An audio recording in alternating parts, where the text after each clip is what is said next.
Olá, eu sou o Gabriel Corrêa, do Todos pela Educação. Estou apresentando a websérie Educação Já Municípios, que conta com 6 episódios com recomendações de políticas públicas de educação para os municípios brasileiros. A websérie foi construída a partir de entrevistas que fizemos com 14 especialistas, que tiveram já ampla experiência na gestão pública municipal. Nesse episódio, vamos falar sobre educação infantil, quais os desafios que a pandemia trouxe para essa etapa. Vamos falar de orientações de políticas públicas para o atendimento em creches, o atendimento em pré-escolas, e é claro como tudo isso se articula a uma política maior, uma política intersetorial de primeira infância. São todos temas que são abordados com mais profundidade nos documentos técnicos de educação já municípios, que estão disponíveis no site do Todos pela Educação. No episódio de hoje, contaremos com o Alexandre Schneider, o Binho Marques, a Cláudia Coxim e a Marisa Abreu. Acompanhe. Bom, e como não podia ser diferente, o primeiro tema que a gente vai abordar nesse episódio são os impactos da pandemia nessa etapa tão importante que é a educação infantil. Então, a primeira pergunta que eu faço aqui aos especialistas: quais são os principais impactos que a pandemia traz para a educação infantil em termos de políticas públicas? O que vale destacar? Quais são as recomendações para os próximos gestores municipais no que tange a educação infantil? As atividades presenciais na educação infantil foram atingidas pela pandemia da mesma maneira que no conjunto da educação básica. O problema é que, como as crianças são menores, não tem como fazer atividade à distância, como se fez, principalmente nos anos finais do ensino fundamental e no ensino médio, com os adolescentes e com os jovens. Com as crianças pequenas, 1 ano, 2 anos, 3 anos, 4 anos, 5 anos, é muito mais difícil de fazer isso, né? E fica muito mais na dependência dos adultos, dos pais, daqueles que estão com a criança dentro de casa, no isolamento, possam ajudar. É muito complicado. Durante o período da pandemia, o principal desafio dos municípios na educação infantil é manter a relação com as famílias e com as crianças em dia. Obviamente, não é possível e é mais difícil fazer essa retomada rapidamente na educação infantil, à medida que os cuidados têm que ser um pouco mais intensivos. São crianças que não têm tanta autonomia quanto os mais velhos. Então, é preciso também dosar o que vai ser feito presencialmente, caso a rede opte por isso, e aquilo que vai ser feito em casa. O grande desafio aí é como a gente vai trabalhar com crianças pequenas em casa, mandando atividades para os pais, como algumas redes já estão fazendo, inclusive. Talvez o ideal seja fazer um mapeamento das famílias que estão hoje matriculadas na educação infantil no município e tentar verificar como articular uma ação conjunta entre a escola e as áreas de assistência social e saúde, para que essas crianças estejam bem cuidadas. É importante lembrar que a educação infantil é uma etapa da educação básica em que a aprendizagem em casa baseada em meios digitais não é adequada, né? Então, isso traz um desafio grande que muitas redes conseguiram enfrentar, passando por grupos de WhatsApp para os pais, orientações de como estimular a criança, de que tipo de atividades poderiam ser feitas em casa, especialmente quando a gente fala de crianças da etapa creche, né, de 0 a 3. E no meio disso tudo, de todos esses desafios que a pandemia trouxe também para a educação infantil, a gente sabe que tem um desafio que, na verdade, sempre foi um desafio das gestões municipais, que é o atendimento em creche, o atendimento das crianças de 0 a 3 anos. Então, vamos agora ouvir dos nossos especialistas quais são as principais recomendações de políticas públicas para esse atendimento, para que os municípios consigam ampliar o atendimento, ampliar o acesso à creche, claro, sempre garantindo a qualidade desse serviço. Um dos grandes desafios, sem dúvida nenhuma, dos próximos prefeitos, dos futuros prefeitos que vão ser eleitos agora, é a educação infantil, e especialmente o atendimento na creche, para as crianças de 0 a 3 anos de idade. Eles têm desafios tremendos, porque essa gestão coincide com os últimos 4 anos do PNE. E o Plano Nacional de Educação estabeleceu uma meta de atendimento de 50% das crianças de idade de 0 a 3 anos nas creches. essa meta, muito dificilmente o Brasil vai conseguir honrar com ela. E os planos municipais de educação, de um modo geral, seguiram a mesma meta do Plano Nacional de Educação. O problema é como que os prefeitos vão assegurar o atendimento da educação infantil, que é uma etapa da educação básica que é muito mais cara do que o ensino fundamental. É mais caro porque tem mais crianças por sala, por professor, na educação infantil, especialmente na creche, do que no ensino fundamental. O seu custo é muito alto.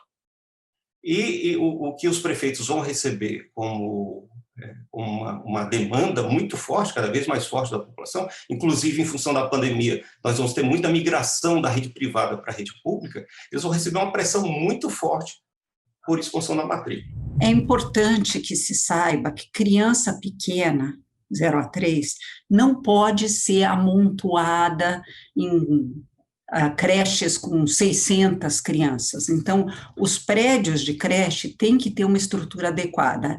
Então, nesse sentido, eu tenho para os prefeitos más notícias. Vai ter que construir creche ou conveniar com creches sem fins lucrativos. O ideal, e especialmente se adota uma ação de prioridade para os que estão abaixo da linha da pobreza, é colocar as creches perto de onde vivem as pessoas mais pobres no município. Isso é extremamente importante. A gente vive uma situação de bônus demográfico. O número de crianças que nasce a cada ano no Brasil é menor do que o número de crianças que nasceu no ano anterior. Então, a expansão da oferta de creche tem que ser feita com planejamento concreto, com dados objetivos da realidade de cada município. Quantas vagas faltam hoje? Qual é a projeção disso para os próximos 5, 10 anos? E, simultaneamente, nós temos creches que são estatais, que são mantidas, geridas, financiadas, diretamente administradas pelo Poder Público Municipal, e nós temos a chamada rede de instituições conveniadas na educação infantil, que podem ser comunitárias, filantrópicas ou confessionais, desde que sejam não lucrativas. Podem firmar convênio com a prefeitura. E o poder público não tem a obrigação de assegurar vaga para todo mundo. Ele deve, a minha síntese é a seguinte, ele tem que assegurar para quem precisa, não tem condições de pagar e dentro das suas possibilidades fiscais. Prioridade absoluta para quem está no cadastro do Bolsa Família, ou seja, priorizar no acesso a vagas públicas, a vagas em creches públicas e conveniadas a quem está abaixo da linha da pobreza, que mais vai precisar do efeito creche. Ao fazer o convênio com uma instituição que oferece creche, o poder público tem que assumir a responsabilidade pela qualidade desse serviço prestado à população e tem que supervisionar. Não basta simplesmente passar o recurso, dos recursos vinculados para a educação, inclusive do Fundeb, e se descomprometer com a qualidade. E a situação que nós já tínhamos antes da pandemia era de uma opção pela expansão em detrimento da qualidade. É claro que nós não podemos fazer uma escolha entre qualidade e expansão, entre acesso e a qualidade do atendimento. As duas têm que andar juntas. Mas é muito fácil falar isso. Difícil é colocar em prática. Mas, mesmo com essas dificuldades, eu tenho certeza que dá para fazer muito mais do que nós estamos fazendo. Se não dá para fazer aquilo que nós queremos, pelo menos dá para fazer mais e melhor do que aquilo que nós estamos fazendo. Olha, a qualidade passa por uma série de questões. Começa com instalações físicas adequadas, inclusive para as crianças pequenas e para a pré-escola também, tem que ter móveis ergonométricos, né, para elas, até o banheiro tem que ser adequado, tem que ter o material didático, pedagógico, lúdico necessário, né? E com certeza tem que ter profissionais capacitados para interação pedagógica com essas crianças, né? Agora, a gente tem uma vantagem hoje no Brasil, que é uma base nacional comum curricular, que tem para a educação infantil e que tem as orientações básicas de uma ação pedagógica com qualidade. Eu acho que uma característica de todos que conseguiram fazer alguma coisa é a simplicidade. O que define, o que faz a simplicidade com qualidade é uma definição de padrão, definição de um padrão de qualidade. E, normalmente, esses lugares fazem uma combinação, um acerto sobre esse padrão. Busca saber exatamente as informações, quantas crianças estão precisando da oferta, busca saber exatamente quanto que de recurso tem disponível, e, em cima disso, é construído um equilíbrio entre o recurso que se tem e a necessidade de qualidade a ser ofertada. O caminho melhor que se tem é aprovar no Conselho Municipal, com debate público, sobre parâmetros mínimos de qualidade, e esse deve ser perseguido. E o parâmetro mínimo de qualidade tem que ser aquele que atenda todos e todas, porque senão não é qualidade. E aí temos uma outra questão super importante quando falamos de educação infantil, que é o atendimento na pré-escola, o atendimento das crianças de 4 e 5 anos. Sabemos que essa é uma etapa obrigatória no Brasil, e que os municípios já deveriam ter universalizado o atendimento à pré-escola, mas muitos ainda não conseguiram fazer isso. Então, vamos agora ouvir dos nossos especialistas quais são as principais estratégias para os municípios avançarem na universalização da pré-escola, que é urgente e é muito importante, e na melhoria da qualidade desse atendimento. Quem é que está fora da pré-escola? Está fora da pré-escola aquele que é mais pobre. Está fora da pré-escola aquela criança que talvez esteja trabalhando hoje e não deveria mais estar trabalhando. Está fora da pré-escola a criança com deficiência. Então, universalizar a pré-escola falta pouco, mas falta a parte talvez mais difícil, que exige mais esforço. No caso da universalização da pré-escola, é muito importante a gente, em primeiro lugar, se proteger, no sentido de construir um plano para os próximos 4 anos, com a maior urgência possível. Se conseguir resolver no primeiro ano, melhor ainda. E esse plano tem que ser trabalhado junto com o Ministério Público e os órgãos de controle, para que os próprios secretários se sintam seguros de que vão trabalhar de mãos dadas com os órgãos de controle para cumprir essa meta. E para que, de outro lado, que os órgãos de controle também entendam as limitações dos secretários e das prefeituras desde o início do governo. Transparência e construção conjunta é o primeiro passo. O segundo passo é elaborar um planejamento para verificar, em primeiro lugar, existe espaço que possa ser utilizado nas escolas?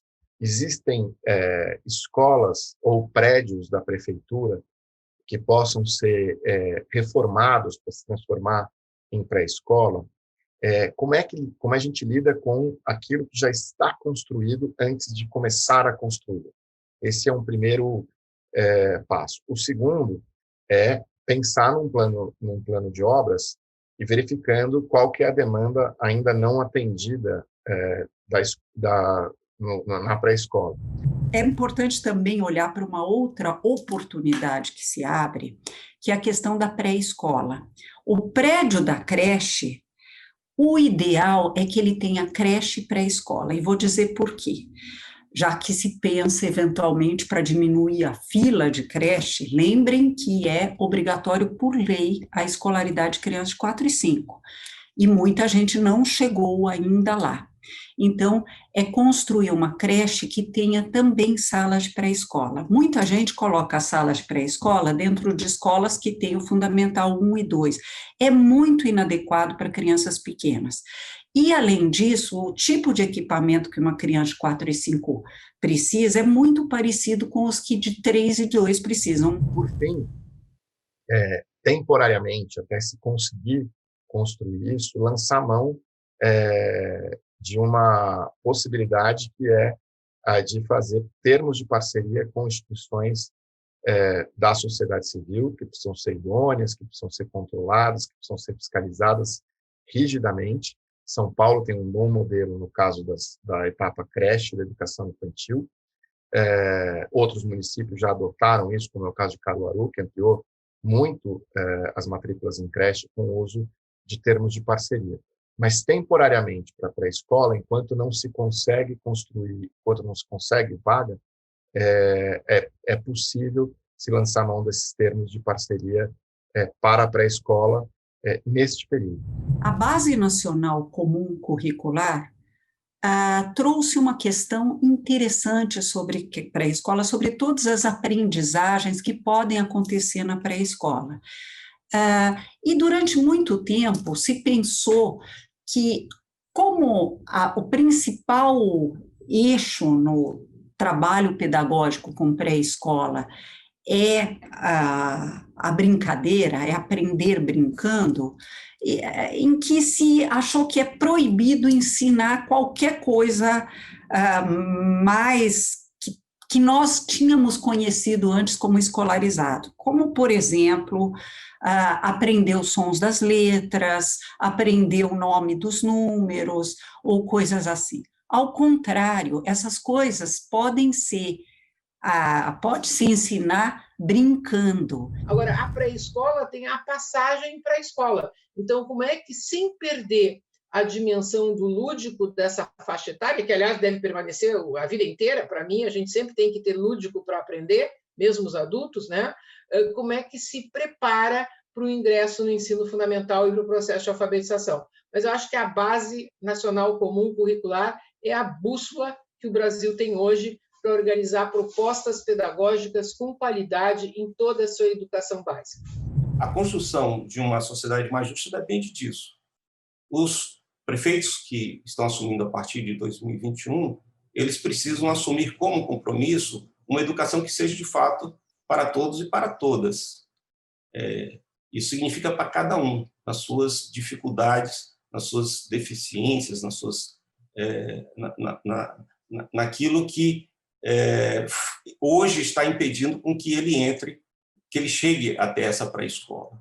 A dificuldade maior está na situação social ou nas condições de adversidade que as crianças vivem e que, às vezes, apenas um olhar mais atento do gestor público pode mudar completamente a situação. Por fim, tem um ponto que ganha muito destaque no Educação Já Municípios, que é o fato de a educação infantil precisar estar muito bem articulada a uma política maior, uma política intersetorial de primeira infância, que faça um cuidado integral das crianças.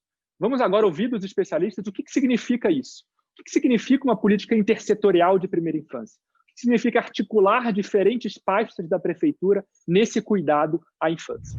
Na primeira infância, essa articulação entre cuidar e educar é fundamental, porque a criança é muito menos autônoma, muito mais dependente dos adultos que cuidam dela, né? E as questões de desenvolvimento, de cuidado com a saúde, de cuidado com a higiene, de cuidado com a nutrição, são tão importantes quanto o desenvolvimento, as iniciativas para o desenvolvimento das capacidades cognitivas e socioeconômicas da criança. Então, a gente tem educação, a gente tem saúde, a gente tem assistência social, que tem que trabalhar junto. Porque a educação infantil é um desenvolvimento integral da criança que vai além da educação. A educação infantil significa educar e cuidar. E isso é um trabalho da prefeitura como um todo, de todas as secretarias da prefeitura. Deve envolver a sociedade também. É preciso fazer um pacto entre a escola e as famílias, para que as crianças possam ter toda a atenção. Eu acho que os prefeitos precisam urgentemente, os prefeitos eleitos, eles precisam urgentemente descer do palanque e tomar conhecimento da realidade. Tomar conhecimento da realidade significa levantar todos os dados, com um olhar especial para as comunidades, para os bairros mais vulneráveis, que eles conhecem muito bem. A primeira infância é uma idade em que qualquer política de atenção demanda intersetorialidade. Então, a saúde vai ter um papel, a assistência social vai ter um papel, assim como a educação. É verdade que isso também acontece em outras etapas, mas se tem uma etapa em que isso é decisivo, é na primeira infância. Então, muitos municípios já começaram a fazer visitações domiciliares de agentes comunitários de saúde, tanto para estimular a amamentação, quanto orientar a mãe de como fortalecer o vínculo afetivo, porque esse vínculo afetivo não é importante só do ponto de vista da família. É fundamental para o desenvolvimento da criança e para mais tarde ela poder aprender, ou aprender em etapas posteriores de escolaridade.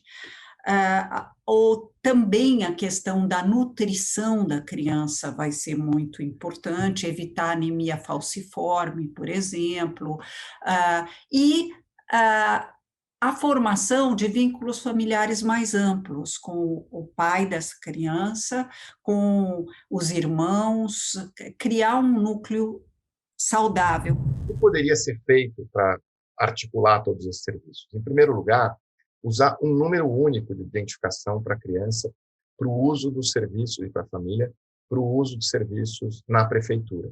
Pode ser o CPF, hoje as crianças, quando nascem, já saem com o CPF, e a partir daí usar isso como uma chave para as matrículas escolares, para o uso de programas na área da saúde, para o uso de programas na assistência social e para o uso de programas de assistência à família, né? Uma criança, ela passa por todos esses serviços e a família também, né? Então, no fundo, ao articular esses serviços, a gente tem mais informação sobre a criança e sua família, tem mais capacidade de agir para evitar problemas futuros. E nós temos vários exemplos de programas desse tipo, com essa orientação, desenvolvidos no Brasil por governos estaduais em parceria com seus municípios. O que é muito interessante é que a Lei do Marco Legal da Primeira Infância sugere a formação de comitês da primeira infância em cada nível de governo, nos municípios, por exemplo, formado por educação, saúde, assistência social, se possível, cultura e esporte também, porque tudo isso faz parte do atendimento integral à criança, ao adolescente, ao jovem, mas especialmente na faixa do 0 aos 6 anos. Portanto, integrar ajuda a reduzir problemas futuros, a melhorar a capacidade de desenvolvimento, a possibilidade de desenvolvimento da criança e a fazer com que os serviços articulados sejam até mais baratos, porque ao antecipar um problema, você deixa de ter, eventualmente, um serviço mais caro lá na frente, por exemplo, no caso de um problema de saúde que seja diagnosticado mais precocemente. Então, garantir o direito da primeira infância é olhar para esta criança não como uma matrícula em creche, um atendimento na UBS ou um programa para a família no CRAS, no Centro de Referência de Assistência Social, mas pensar nessa criança na sua integralidade, ela recebendo todas as possibilidades de se desenvolver com todos os serviços articulados de forma inteligente para atender. Bom, como vimos, e como é muito destacado nos documentos técnicos da Educação Já Municípios, a educação infantil e a primeira infância precisam receber uma grande prioridade nas gestões municipais. O desafio é imenso, há muito a ser feito, mas com bastante comprometimento com essa pauta, é possível fazer muito pelas crianças do município. Nosso programa fica por aqui. Acompanhe os próximos episódios e nos siga nas redes sociais. Até mais!